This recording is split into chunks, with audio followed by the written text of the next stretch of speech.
യേശുവെന്നാൽ യേശു ഒരു കറുത്ത വർഗക്കാരനായിരുന്നു എന്നതിന് 3 നല്ല വാദങ്ങളുണ്ട്. 1, അവനെല്ലാവരെയും സഹോദര എന്ന് വിളിച്ചിരുന്നു. 2, അവൻ സുവിശേഷം പറയുവാൻ ഇഷ്ടപ്പെട്ടു.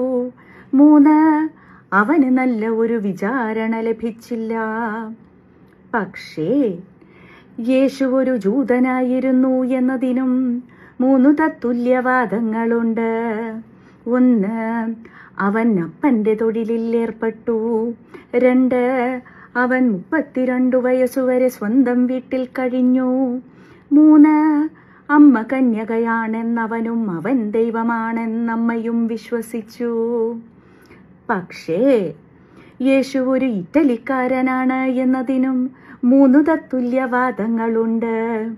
1, അവൻ ആംഗ്യങ്ങൾ കൊണ്ട് സംസാരിച്ചു. 2, ഓരോ ഭക്ഷണത്തിനോടൊപ്പവും അവൻ വീഞ്ഞു കുടിച്ചു. 3, അവൻ ഒലീവെണ്ണ ധാരാളം ഉപയോഗിച്ചു.